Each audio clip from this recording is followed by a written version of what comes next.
Nibia Silviana, CGP Angkatan 9. Di sini saya akan mendiseminasi budaya positif atau mensosialisasikan budaya positif ke rekan sejawat. Terima kasih atas waktu Bapak dan Ibu, atas waktunya untuk hadir dalam sosialisasi ini. Sebelumnya kita buka acara ini dengan mengucap lafaz basmalah. Bismillahirrahmanirrahim. Yang kedua adalah sambutan dari Ibu Wakil Kepala Sekolah SD Negeri 1 Teluk Betung. Kepada Ibu Yosi saya persilakan.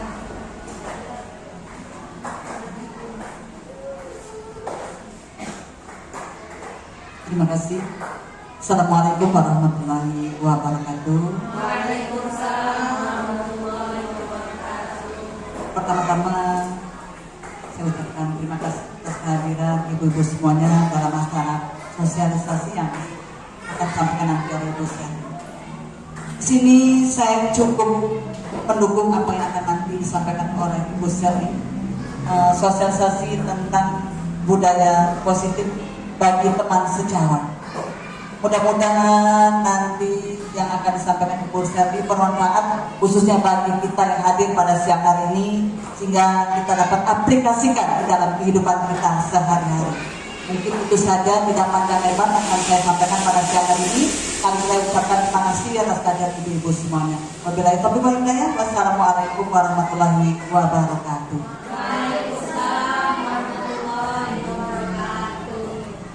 Terima kasih untuk Ibu Yosi sudah menyampaikan sambutannya. Acara yang kedua yaitu kita akan melaksanakan ice breaking sebelum masuk ke dalam materi. Ice breakingnya mudah, seperti yang lagu tangan ke atas menggapai kita. Bisa semua? Ayo bangun.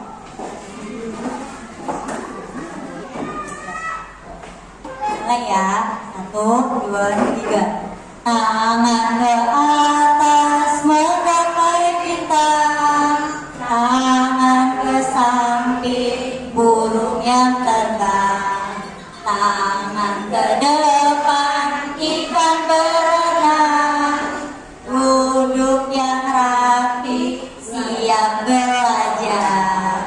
Putar-putar tangan diputar, lunggu-lunggu tangan digulung, ular melintas di pagar bunda, kanan, kiri, atas, bawah, satu jari kanan, satu jari kiri, ku gabung menjadi dua, ku buat jembatan panjang, dua jari kanan, dua jari kiri, ku gabung menjadi empat, ku buat kamera cetek, tiga jari kanan, tiga jari kiri, ku gabung menjadi enam, ku buat menara tinggi, empat jari kanan, empat jari kiri, ku gabung menjadi delapan, dan buat telinga kelinci, lima jari kanan, lima jari kiri, ku gabung menjadi 10, ku siap belajar. Oke, terima kasih. Terima kasih atas waktu untuk ice breaking-nya. Acara inti adalah kita masuk ke dalam materi diseminasi budaya positif. Di sini tujuannya diseminasi adalah yang pertama, tugas pada program calon guru penggerak Angkatan 9 yaitu aksi nyata modul 1.4 budaya positif. Yang kedua, sosialisasi budaya positif di sekolah. Di sini budaya positif Pasti kita semua sudah mengetahui budaya positif di sekolah kita. Ada yang bisa mencontohkan budaya positif yang sudah kita laksanakan? Sopan santun, upacara bendera, sholat duha berjamaah.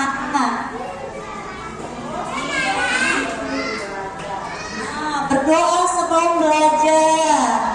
Terus 5S, senyum, salam, sapa, sopan, santun. Nah, itu termasuk dalam budaya positif.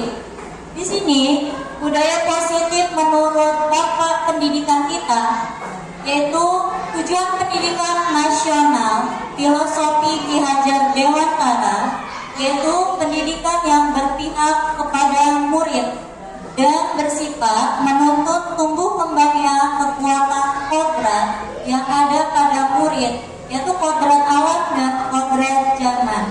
Di sini kodrat alam adalah potensi yang sudah dibawa oleh murid tersebut sejak lahir. Itu tidak bisa dirubah. Kita sebagai guru hanya menuntut dan menggali potensi tersebut untuk berkembang. Yang kedua, zaman. Kodrat zaman yaitu tentang pertumbuhan teknologi atau iptek yang ada sesuai dengan zamannya. Kita tidak bisa mengajarkan siswa seperti zaman dahulu. Sekarang kita harus mengikuti teknologi yang ada, seperti tidak hanya menonton, membuka buku, kerjakan halaman sekian lah. Kita tidak bisa seperti itu lagi. Kita bisa menyelipkan tentang video atau games yang bisa membuat anak tersebut cepat menangkap dalam pembelajaran.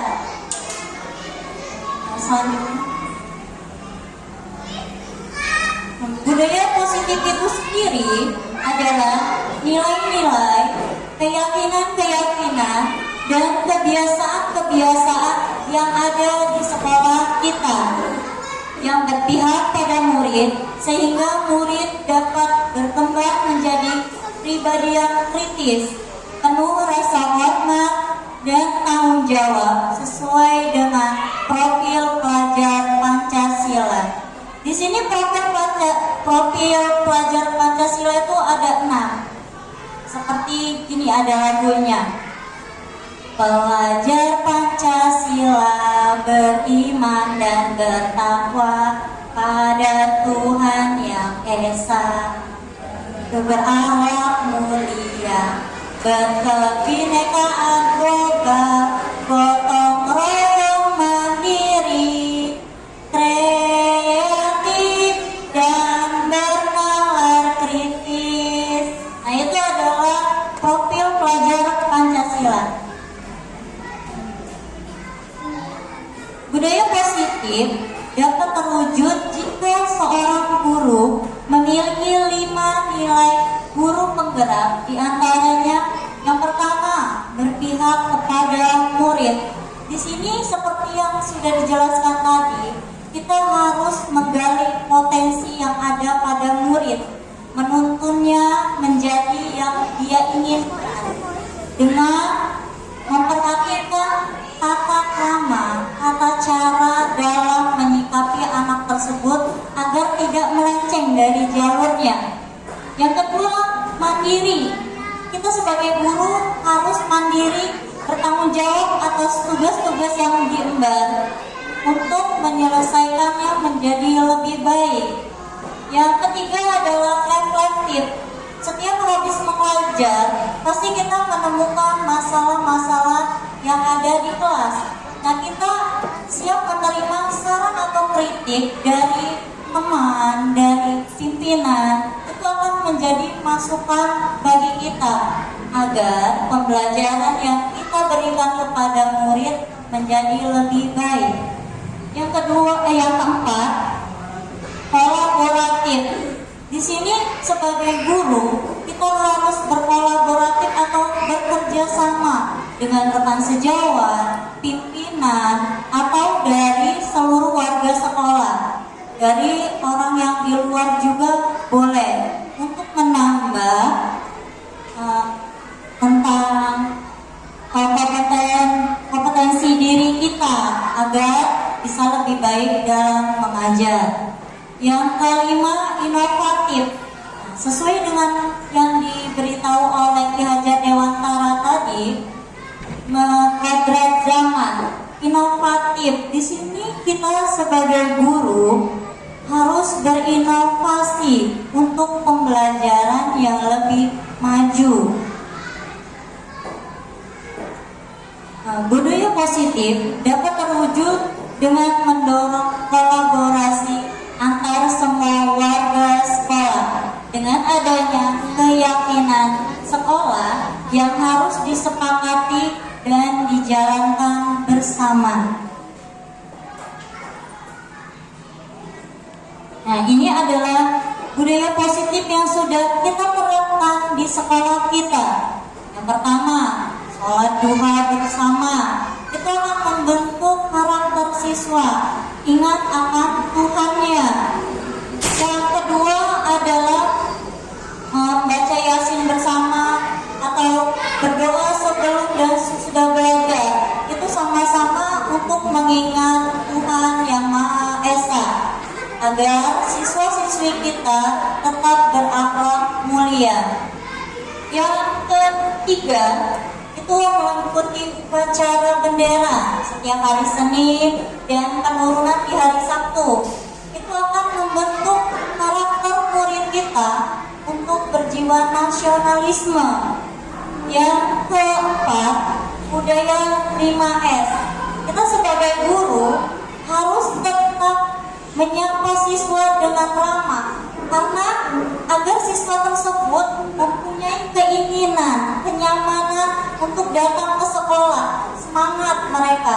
Karena dengan pertama kali disambut oleh gurunya, dia akan bersemangat untuk menjalani pembelajaran di sekolah. Kemudian, konsep utama budaya positif kita ada 8 dalam materi ini. Yang pertama, perubahan paradigma atau teori kontrol. Yang kedua, makna disiplin dan nilai-nilai kebajikan. Yang ketiga, motivasi perilaku manusia. Yang keempat, hukuman, konsekuensi, dan penghargaan. Yang kelima, keyakinan kelas atau keyakinan sekolah. Yang keenam, kebutuhan dasar manusia. Yang ketujuh, 5 posisi kontrol manusia. Yang kedelapan, segitiga restitusi. Yang pertama adalah perubahan paradigma atau teori kontrol. Di sini, dalam membangun budaya positif, sekolah dapat menyediakan lingkungan yang positif terlebih dahulu, aman, nyaman, agar siswa mampu berpikir, bertindak, menciptakan dengan merdeka, mandiri, dan bertanggung jawab. Disiplin sangat berkaitan dengan kontrol guru terhadap muridnya. Di sini ada tentang permainan. Cobalah buka. Di sini Anda adalah A. Tugas Anda adalah mengepalkan salah satu tangan Anda. Coba Anda bayangkan bahwa Anda menyimpan sesuatu yang sangat berharga di dalam kepalan tangan Anda. Anda perlu menjaga benda tersebut sekuat tenaga Anda karena begitu pentingnya untuk kehidupan Anda. Tugas B atau rekannya yaitu mencoba dengan segala cara untuk membuka kepalan tangan Anda. Teman Anda boleh membujuk, menghardik, mengintimidasi, memarahi, menggoda, menggelitik, bahkan menawari Anda uang agar Anda bersedia membuka kepalan tangan. Ada yang mau memberi contoh?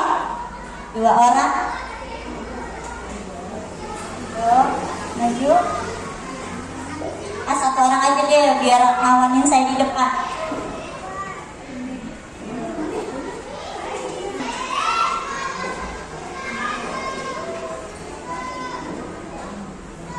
Nah, Ibu Yanti sebagai yang A, saya sebagai rekannya. Di sini saya akan berusaha membuka tangan Ibu Yanti dengan segala cara. Ibu Yanti mempertahankan kepala tangannya. Ibu, Pak dong tangannya. Ibu Yanti tetap tidak mau buka nih. Saya kitikin ya. Tetap gak mau buka. Kalau saya kasih uang 100 juta mau nggak? Oh, dibuka dong tangannya. Oke, terima kasih.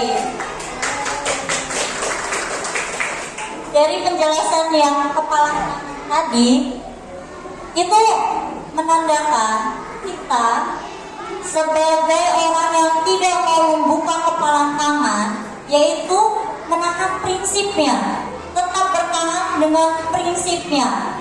Walaupun mau digelitik atau disuruh buka, tetap mempertahankannya. Ada juga tadi ditawarkan uang 100 juta dan Bu Yanti membuka tangannya. Artinya yang mengontrol diri kita sendiri adalah diri kita. Keputusan untuk membuka, menutup, itu keputusan kita. Nah, itu adalah teori kontrol diri. Perubahan paradigma teori kontrol. Di sini ada ilusi, yaitu guru mengontrol murid. Yang kedua, orang dewasa memilih hak untuk memaksa. Yang ketiga, penguatan positif, efektif, dan bermanfaat. Yang keempat, kritik dan membuat orang merasa bersalah dapat menguatkan karakter. Di sini ada tabel tentang stimulus respon dan teori kontrol. Di sini yang pertama, realitas atau kebutuhan kita sama kata yang merespon. Tapi dalam teori kontrol, realitas atau kebutuhan kita berbeda. Terus semua orang melihat hal yang sama. Dalam teori kontrol, setiap orang memiliki gambaran yang berbeda, tergantung orang melihat dari sudut pandang masing-masing. Kemudian, kita mencoba mengubah orang agar berpandangan sama dengan kita. Tapi dalam teori kontrol, kita berusaha memahami pandangan orang lain tentang dunia. Terus, perilaku buruk dilihat sebagai suatu kesalahan. Dalam teori kontrol, semua perilaku memiliki tujuan dan alasannya. Tidak hanya langsung melihat adjust salah, tapi kita harus melihat dari alasan atau tujuannya dia melakukan itu. Kemudian, orang lain bisa mengontrol saya. Dalam teori kontrol, hanya Anda yang bisa mengontrol diri Anda sendiri. Tidak boleh orang lain, karena kita mempunyai prinsip. Kemudian, saya bisa mengontrol orang lain. Dalam teori kontrol, Anda tidak bisa mengontrol orang lain, karena punya diri masing-masing, punya prinsip masing-masing, tidak bisa saling mengontrol.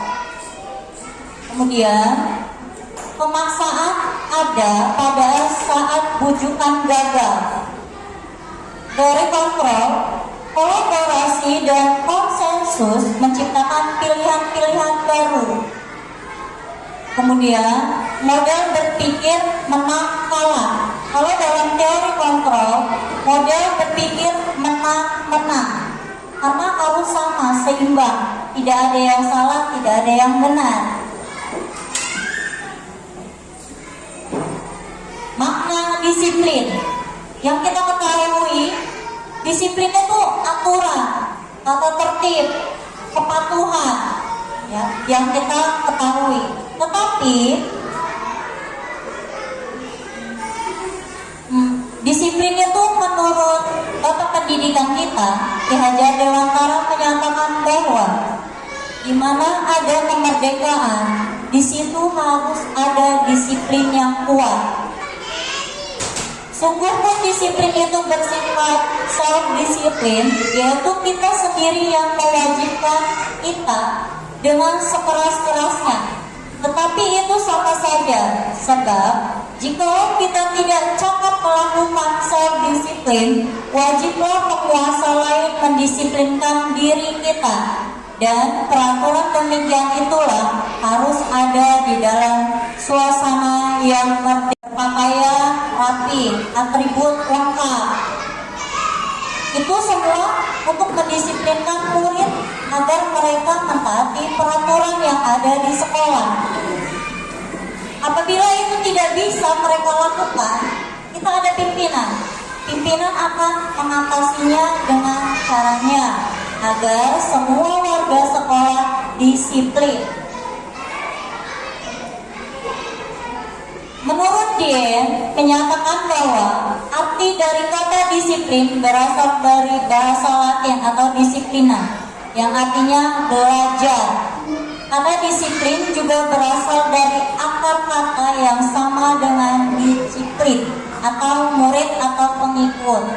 Untuk menjadi seorang murid atau pengikut, seorang harus paham betul alasan mengapa mereka mengikuti suatu aliran atau ajaran tertentu. Sehingga motivasi yang terbangun adalah motivasi intrinsik, bukan ekstrinsik, yaitu berasal dari dalam dirinya.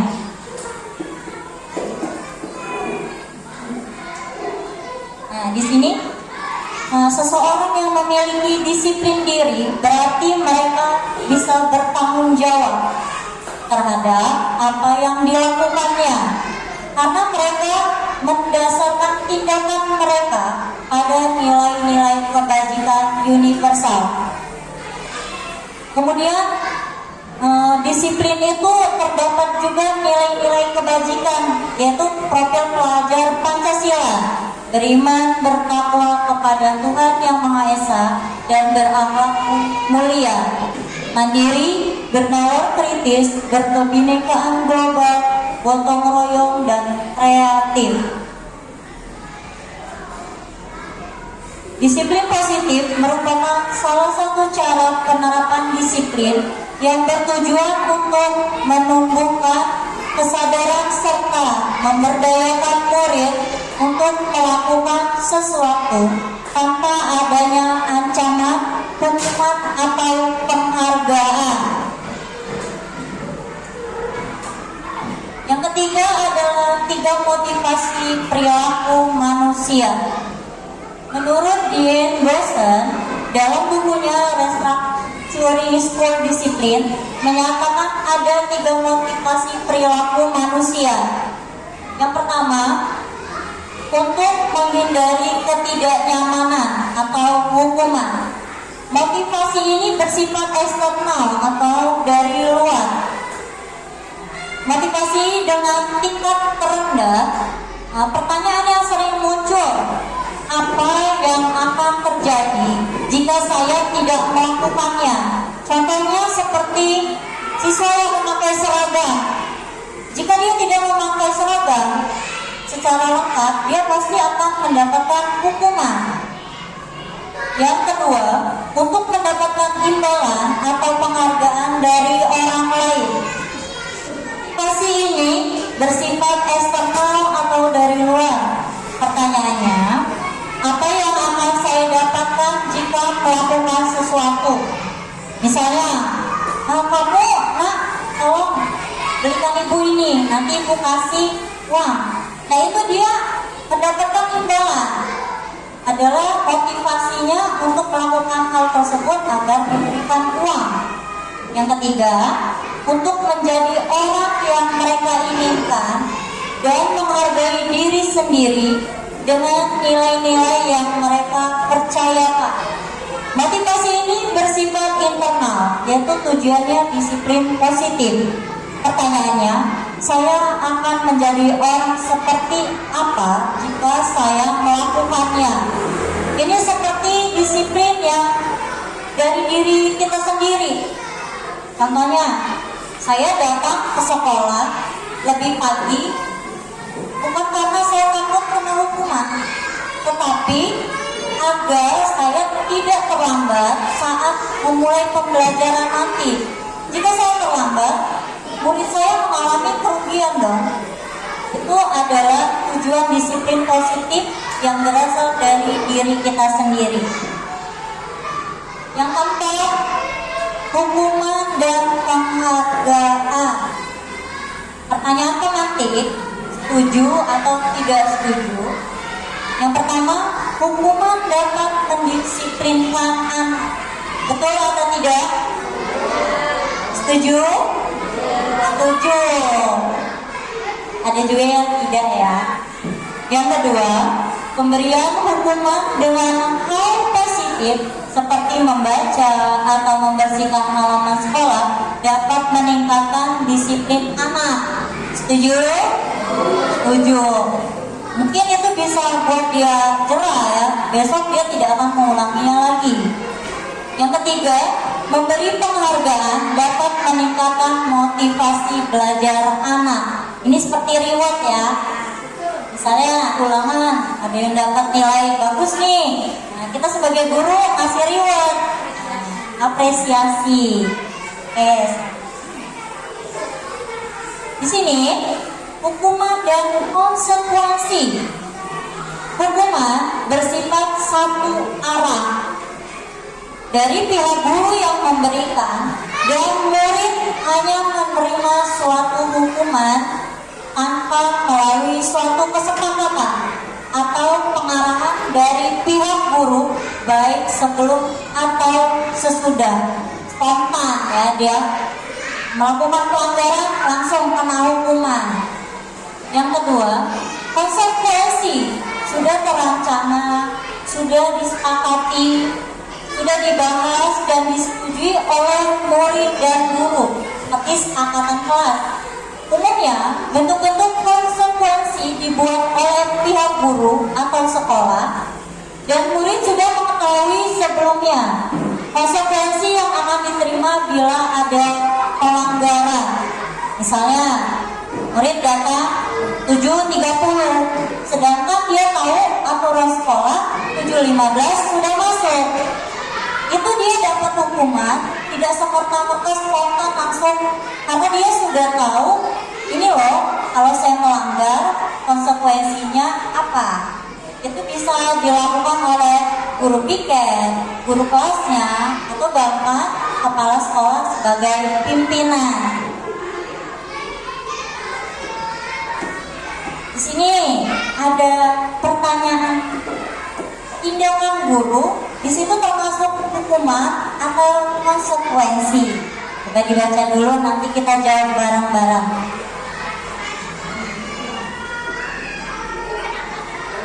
Mencatat 100 kali di dalam buku kalimat "saya tidak akan terlambat lagi" karena terlambat ke sekolah. Termasuk hukuman atau konsekuensi? Konsekuensi ada, yang hukuman ada nggak? Hukuman, karena bisa jadi ya antara hukuman atau konsekuensi. Oke, ada jawabannya. Yang kedua, lari mengelilingi lapangan basket 2 kali karena terlambat hadir di sekolah, termasuk hukuman ya. Nah, yang ketiga, murid diminta untuk push up 15 kali karena tidak menggunakan masker ke sekolah. Konsekuensi atau hukuman? Hukuman. Ya, menggantikan kertas tugas teman yang telah dicoret-coret, yang ganti kertas. Konsekuensi, karena dia melanggar, ya kan? Bertanggung jawab. Kemudian membersihkan tumpahan air di meja tulis karena tersenggol pada saat belajar. Konsekuensi ya. Ya, murid disuruh untuk mengenakan sepatu seharian di sekolah.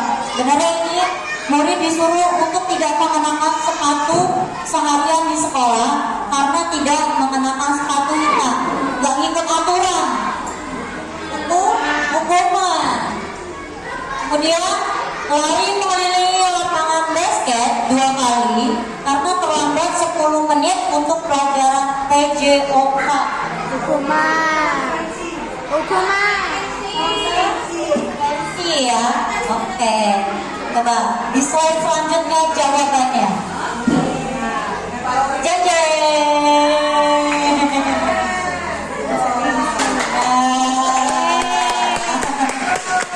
Itu jawabannya.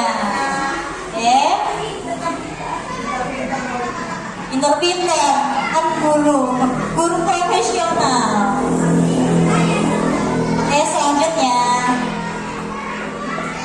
perbedaan hukuman dan konsekuensi. Nah, yang pertama, sesuatu yang menyakitkan harus terjadi. Ya karena spontan itu tadi, dia nggak tahu langsung kena nih hukuman.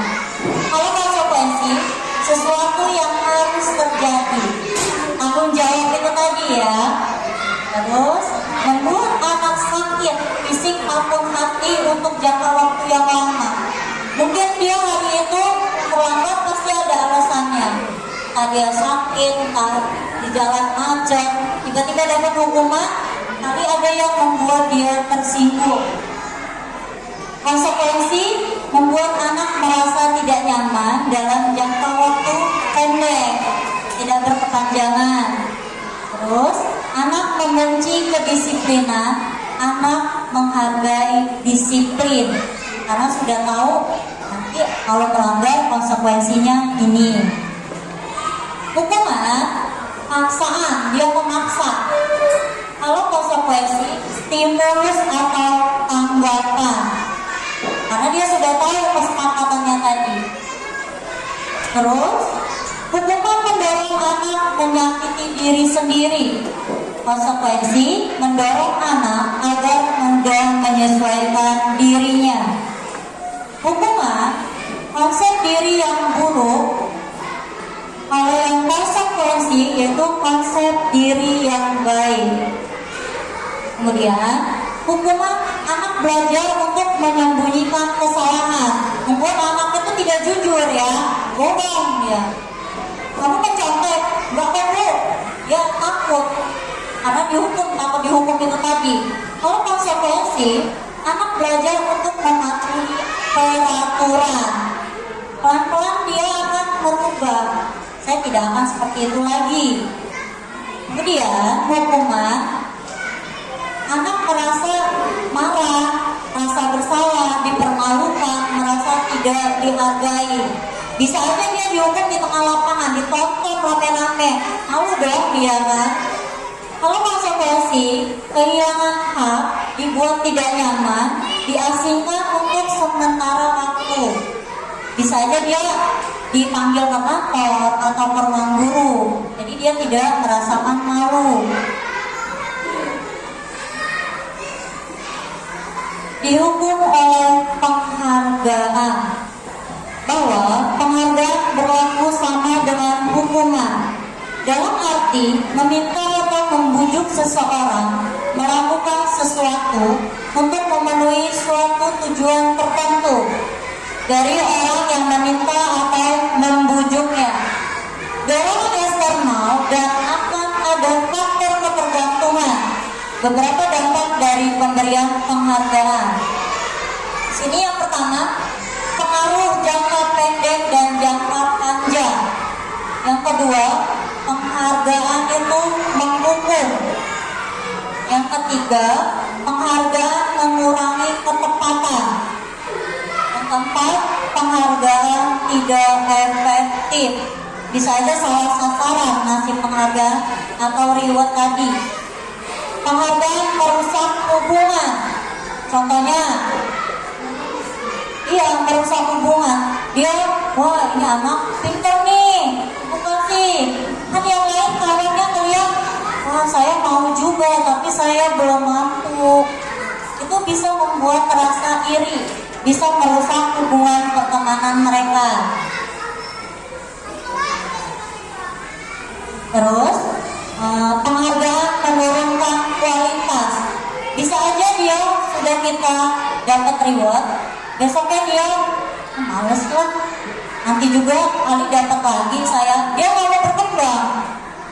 Kalau yang ini penghargaan mematikan kreativitas, seperti sama dengan yang menurunkan kualitas, dia ogah-ogahan karena dia sudah dicap pintar. Dia tidak mau memajukan dirinya untuk berkembang. Penghargaan mengurangi motivasi intrinsik. Yang kelima, keyakinan kelas. Keyakinan kelas adalah nilai-nilai kebajikan atau prinsip-prinsip universal yang disepakati bersama secara universal, lepas dari perbedaan agama, suku, negara, dana, bahasa. Menurut dosen, seseorang dari dalam atau intrinsik, seorang akan lebih bersemangat dalam menjalankan keyakinan daripada hanya sekedar mengikuti peraturan. Keyakinan kelas bersifat lebih abstrak daripada peraturan yang lebih rinci dan konkret. Contoh, tidak datang terlambat. Itu peraturannya. Kalau dalam keyakinan kelas, dia nggak terlalu panjang karena bersifat abstrak tadi. Disiplin sudah mencakup kan, tidak datang terlambat. Kemudian keyakinan kelas berupa pernyataan-pernyataan universal. Pernyataan keyakinan kelas senantiasa dibuat dalam bentuk positif. Dia tidak menggunakan kata-kata negatif seperti tidak boleh, jangan. Dia lebih positif dan tidak terlalu panjang. Keyakinan kelas hendaknya tidak terlalu banyak sehingga mudah diingat dan dipahami oleh semua warga kelas. Keyakinan kelas sebaiknya sesuatu yang dapat diterapkan di lingkungan tersebut. Semua warga kelas hendaknya ikut berkontribusi dalam pembuatan keyakinan kelas lewat kegiatan curah pendapat. Bersedia meninjau kembali keyakinan kelas dari waktu ke waktu. Nah, di sini ada peraturan dan keyakinan kelas. Selalu kembalikan buku ke tempatnya. Keyakinan kelasnya apa? Bertanggung jawab, bisa disiplin. Terus kalau dilarang mengganggu orang lain. Apa keyakinan kelasnya? Ya, bisa juga saling menghargai. Hadir di sekolah 15 menit sebelum pembelajaran dimulai. Disiplin, ya. Dilarang melakukan kekerasan. Kalau dilarang melakukan kekerasan, bisa juga saling menghargai, ya. Dilarang menggunakan narkoba. Mencintai diri sendiri. Kesehatan bisa, ya kan? Terus apa lagi? Kalau bergantian atau menunggu giliran, disiplin, budaya antri, ya. Tertiban. Terus gunakan masker. Disiplin bisa, untuk kesehatan juga bisa. Jangan berlari di kelas atau koridor. Disiplin. Oke, coba di slide selanjutnya ada jawabannya. Di sini selalu kembalikan buku ke tempatnya, itu termasuk tanggung jawab keyakinan kelasnya. Dilarang mengganggu orang lain atau menghormati orang lain, keyakinan kelasnya. Hadir di sekolah 15 menit sebelum pembelajaran dimulai. Menghormati orang lain, berkomitmen atau disiplin tadi termasuk juga. Dilarang melakukan kekerasan. Keselamatan, menghormati orang lain, dilarang menggunakan narkoba termasuk dalam kesehatan, bergantian atau menunggu giliran, menghormati orang lain atau bersabar, gunakan masker, kesehatan atau keselamatan diri kita, jangan berlari di kelas atau koridor, itu keselamatan atau keamanan. Ini saya sudah melakukan aksi nyatanya kemarin, membuat kegiatan keyakinan kelas. Di sini anak-anak saya berikan dulu pemahaman tentang keyakinan kelas. Kemudian anak-anak saya bagi sticky note satu-satu. Kita buat peraturan dulu. Nanti kita simpulkan bareng-bareng. Kemudian ditarik untuk keyakinan kelas. Anak-anak menuliskan, kemudian ditempel. Kami menyimpulkan keyakinan kelas 6K, yaitu pertama disiplin, kemudian kerjasama, saling menghargai, kejujuran, dan kebersihan. Kebersihan itu mencakup piket, kejujuran, tidak saling mencontek saat ulangan. Kemudian kerjasama bisa jadi yang dalam piket, upacara, atau tugasnya saling bekerja sama agar kelasnya baik saat upacara. Menghargai orang lain.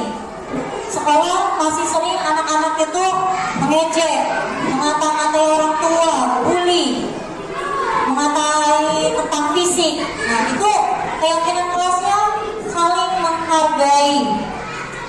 Kemudian disiplin. Mereka membuat peraturan tidak boleh terlambat. Kami tarik tentang keyakinan kelasnya itu disiplin.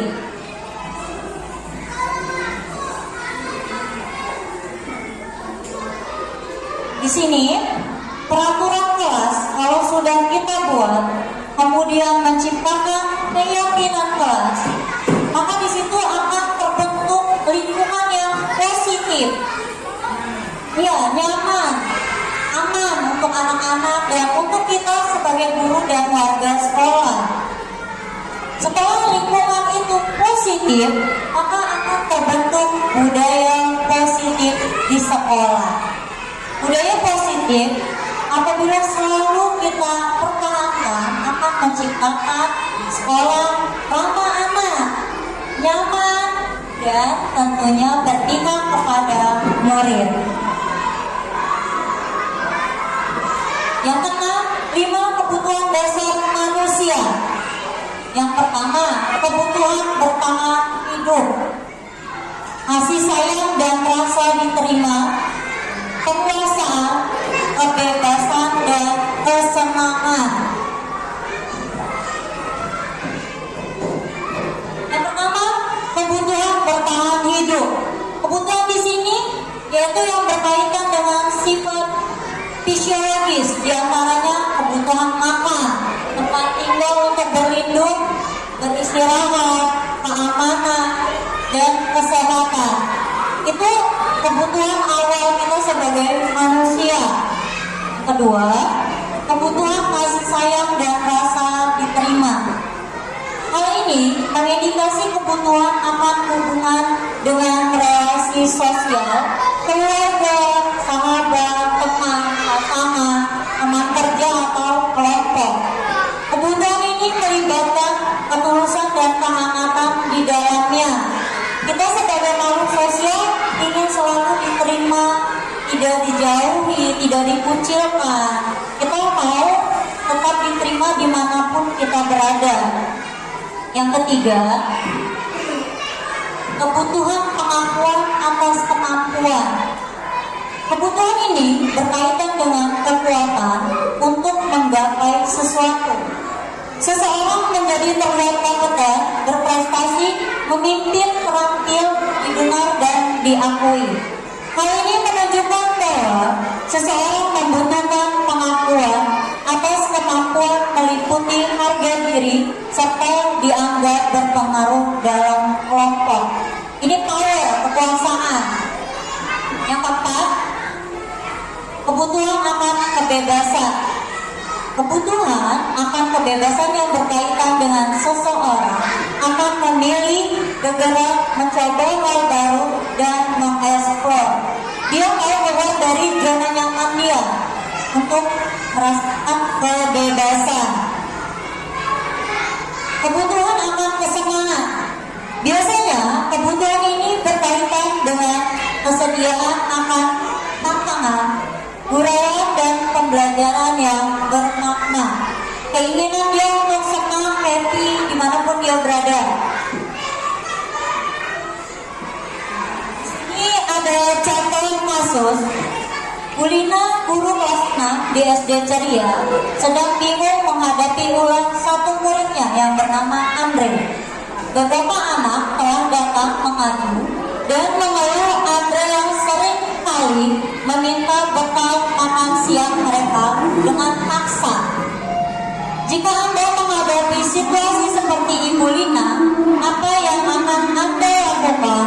Menurut Anda, kira-kira apa alasan Andre melakukan hal tersebut? Di sini ada pemecahan kasusnya.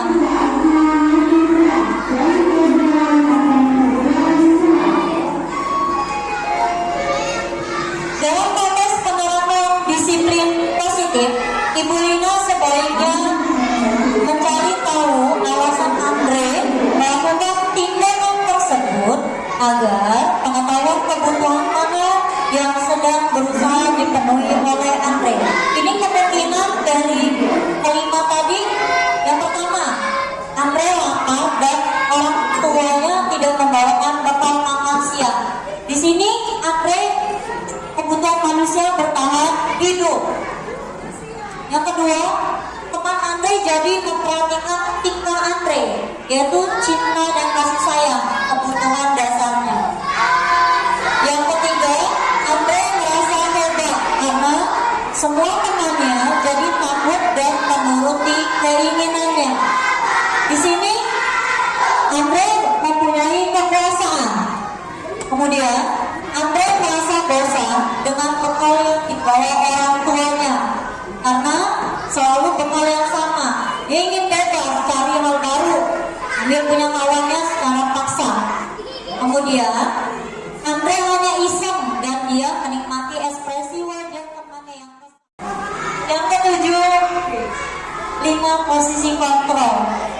Yang pertama, pembungkuk, membuat rasa bersalah sebagai teman, pemantau, dan manajer. Di sini ada contoh penerapan 5 posisi kontrol guru. Ada kasus siswa tidak mengerjakan tugas.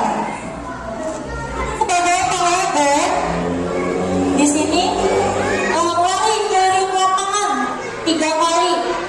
Sebagai pelajar, dia menghardik murid jadi dendam. Yang kedua, membuat rasa bersalah. Berapa kali ibu harus beritahumu, ibu kecewa sama kamu. Itu membuat rasa bersalah. Suaranya lembut, murid menjadi bersalah. Yang ketiga, kerjakan tugasmu, bantu ibu ya nak. Di sini posisi gurunya sebagai teman. Murid merasa akrab dengan guru dan hanya akan menurut dengan guru tersebut karena merasa sudah kayak teman. Yang keempat, kamu tahu kan konsekuensinya jika tidak mengerjakan tugas. Di sini guru sebagai pemantau.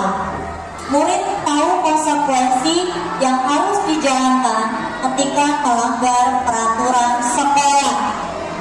Kemudian yang terakhir, apa rencana kamu untuk memperbaiki hal ini?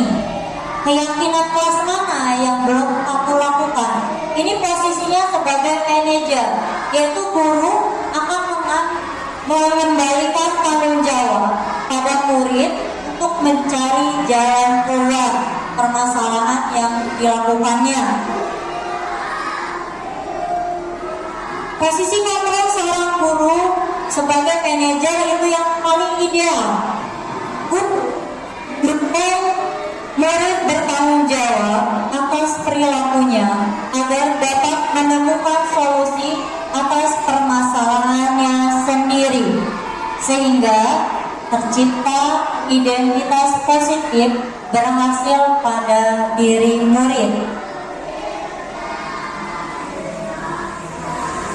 Yang terakhir, segitiga restitusi. Di sini merupakan proses kolaboratif yang mengajak murid untuk mencari solusi untuk masalah mereka dan membantu murid berpikir tentang orang seperti apa yang mereka inginkan dan bagaimana mereka harus memperlakukan orang lain. Ini adalah segitiga restitusi. Hal yang dilakukan adalah yang pertama, menstabilkan identitas. Di situ perkataan yang menjurus menstabilkan identitas adalah setiap orang pasti pernah melakukan kesalahan. Kemudian, kamu bukan satu-satunya orang yang pernah melakukan. Dia menstabilkan identitas murid tersebut. Yang salah.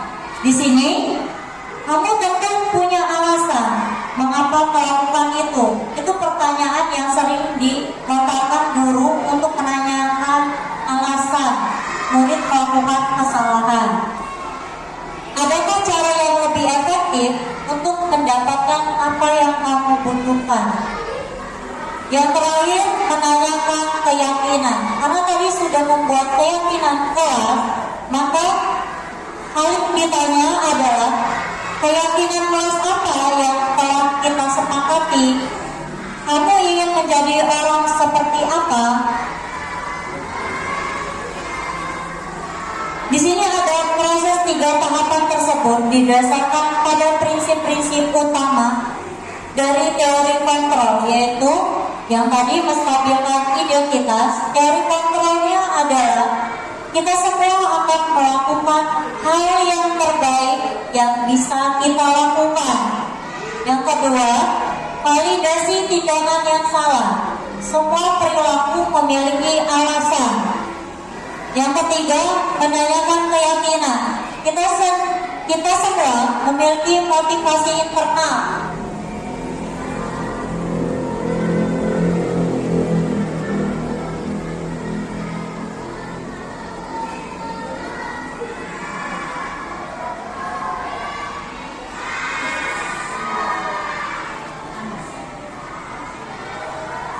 Ini adalah contoh segitiga restitusi. Di sini Anissa ini terlambat datang ke sekolah. Ya,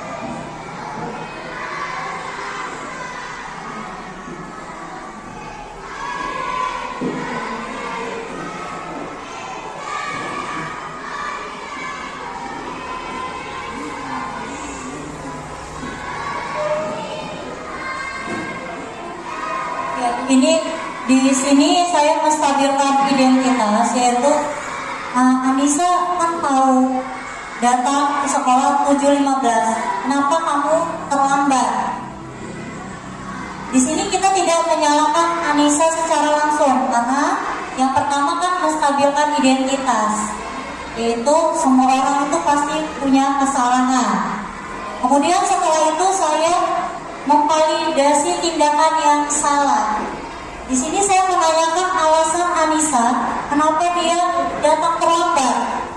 Yang dia katakan adalah, saya semalam tidurnya larut malam Bu, karena main HP terus.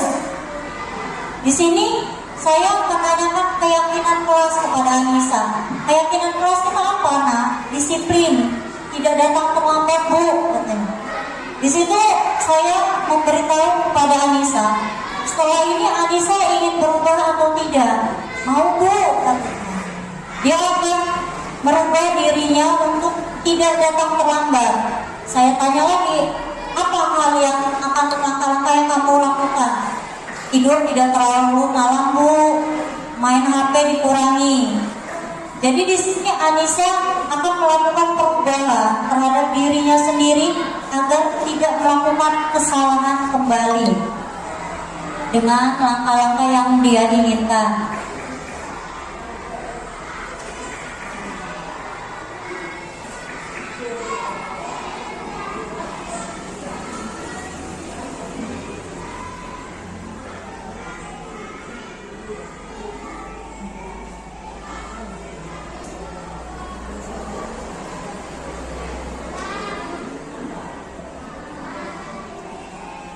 Ini terakhir,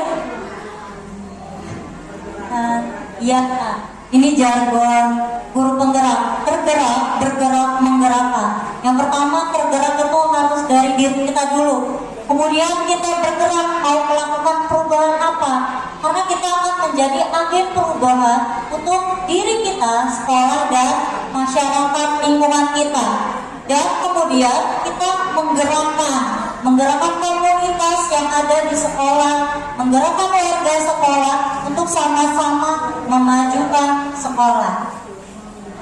Mungkin itu yang bisa saya sampaikan tentang sosialisasi budaya positif. Terima kasih. Wassalamualaikum warahmatullahi wabarakatuh.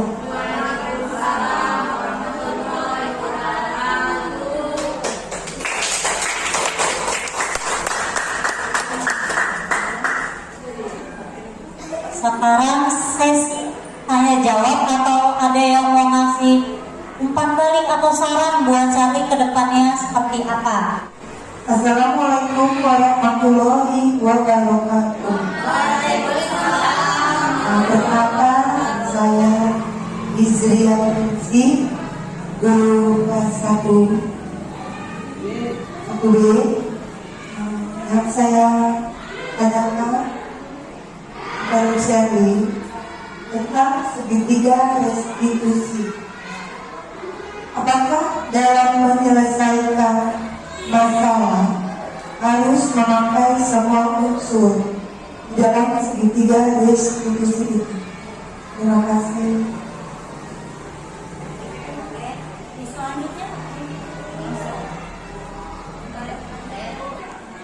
Assalamualaikum warahmatullahi wabarakatuh. Waalaikumsalam warahmatullahi wabarakatuh. Perkenalkan, nama saya Nur Aini. Saya guru kelas 6B. Nah, di sini saya akan bertanya mungkin ya kepada Bu Seri mengenai posisi guru sebagai pemantau. Yang ingin saya tanyakan, apa sih bedanya guru sebagai pemantau dan guru yang menggunakan segitiga restitusi? Mungkin itu aja saja pertanyaan. Terima kasih. Assalamualaikum warahmatullahi wabarakatuh. Waalaikumsalam warahmatullahi wabarakatuh.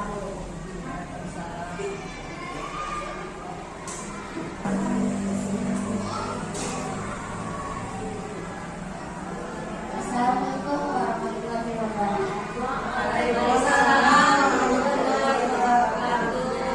Perkenalkan, nama saya Nela Novita, saya guru di kelas 1. Saya ikut dengan Bu Sherly. Tiap kelas kan siswanya berbeda-beda, jadi permasalahannya pun berbeda. Dalam masalah ini, siapakah yang menjelaskannya? Apakah menyelesaikannya? Apakah kepala sekolah atau guru yang bersangkutan menyelesaikan masalah? Terima kasih. Terima kasih untuk ibu-ibu yang sudah bertanya. Di sini saya akan menjawab yang pertama dari Ibu Dola. Di kelas banyak siswa yang berbeda-beda dengan permasalahan yang berbeda-beda pula. Bagaimana cara menyelesaikannya? Haruskah guru tersebut atau kepala sekolah? Di sini, apabila cakupannya masih di kelas, seperti kenakalan mereka bercanda, membuat keributan di kelas, tidak mengerjakan tugas, itu yang akan menyelesaikannya adalah wali kelas itu sendiri. Apabila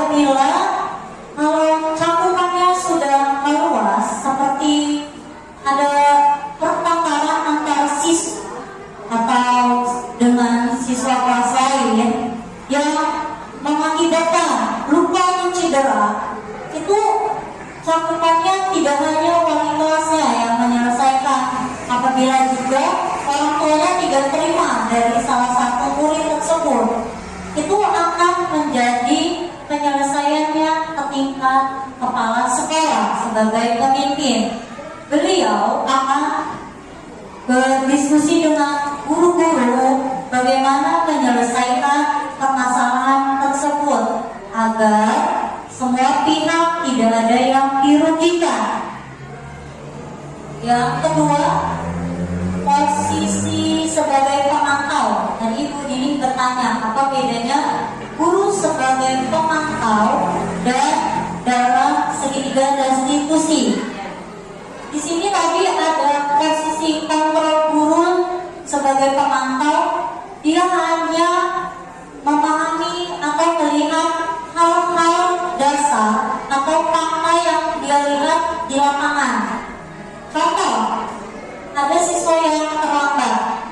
Guru tersebut sebagai pemantau hanya bertanya, kenapa kamu terlambat?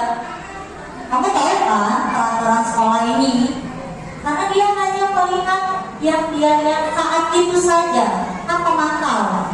Beda halnya dengan guru yang melakukan segitiga restitusi dengan pertama tadi menstabilkan identitas, yang kedua memvalidasi tindakan yang salah, dan yang terakhir menanyakan keyakinan kelas yang telah dibuat. Dengan melaksanakan itu, murid akan merasa nyaman dan dia tidak dipermalukan. Murid akan dibawa ke kantor atau ke ruang guru dengan menanyakan, kenapa kamu datang terlambat? Murid akan merasa nyaman dan jujur mengatakan dari hatinya kalau ada alasan seperti tadi, tidur terlalu malam, macet Bu. Kemudian guru tersebut akan menanyakan keyakinan kelasnya. Kalian tahu kan keyakinan kelas yang telah kita buat? Datang terlambat itu termasuk melanggar disiplin sekolah. Nah, di situ anak akan melakukan langkah-langkah agar dia tidak melakukan kesalahan yang sama. Itulah gunanya segitiga restitusi, membuat anak nyaman dan jujur dan mencari solusi secara baik. Pertanyaan yang ketiga, tadi Ibu Ijeriah bertanya, bagaimana melaksanakan segitiga restitusi? Apakah semuanya harus dilaksanakan tahapan-tahapan tersebut? Di sini kita melaksanakan segitiga restitusi dengan menanya anak secara baik-baik, dengan menanyakan secara sabar. Anak tersebut akan pelan-pelan mengatakan secara jujur, tidak ketakutan atau bohong. Dengan melaksanakan itu saja kita sudah bisa mengetahui alasan dengan baik tanpa membuat anak tersebut takut. Itu sudah termasuk segitiga restitusi. Mungkin itu yang bisa saya jawab dari pertanyaan-pertanyaan ibu-ibu. Apabila ada kekurangan, saya mohon maaf. Wassalamualaikum warahmatullahi wabarakatuh.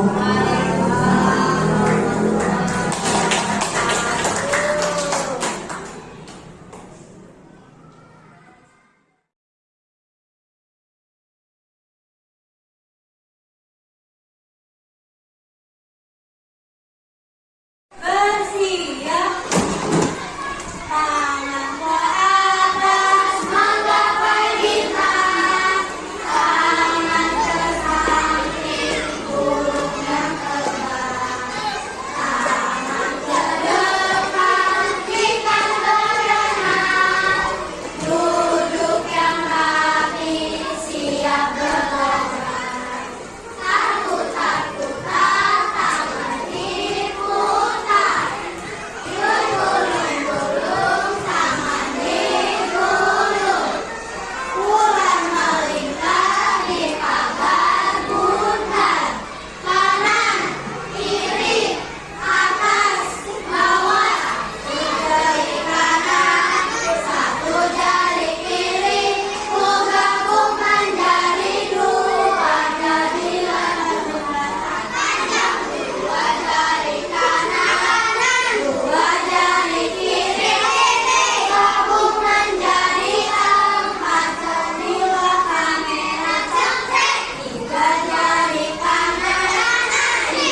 Ini adalah peraturan yang sudah kalian buat.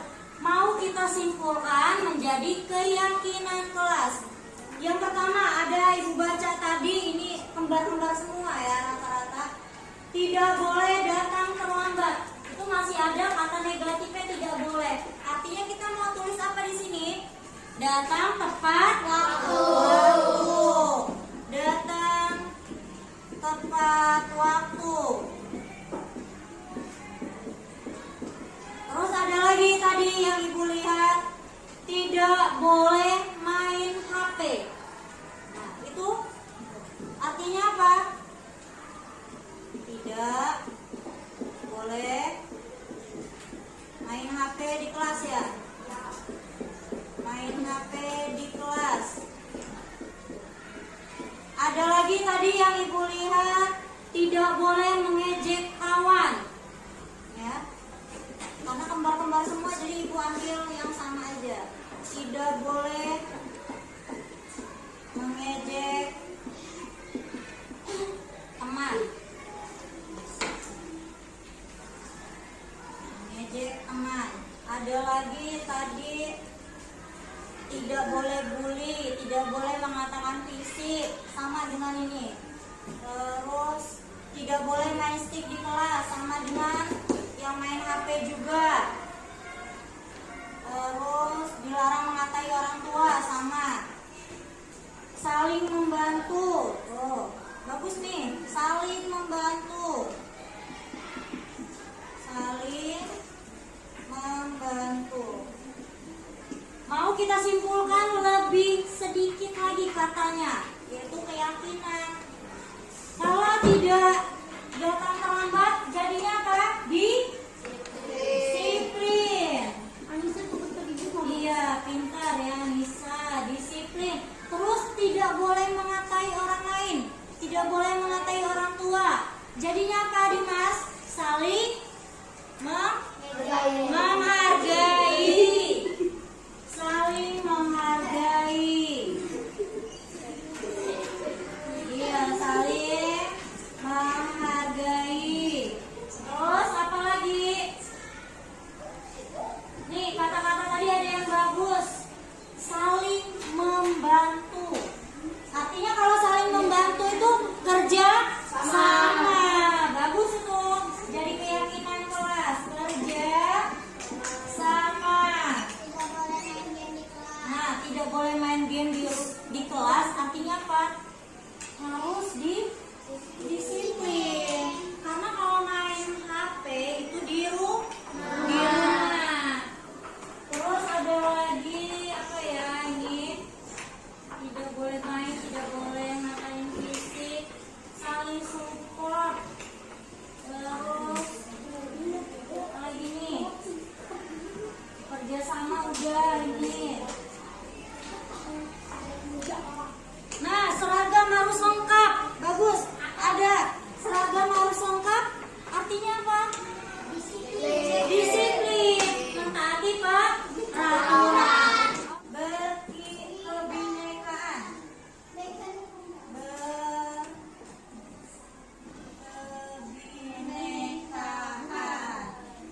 Oh, tidak membeda-bedakan kawan, saling berteman. Artinya ini ada 4 keyakinan kelas kita. Disiplin, saling menghargai, kerjasama, saling berteman atau berkebinekaan. Oke, cukup sekian keyakinan kelas.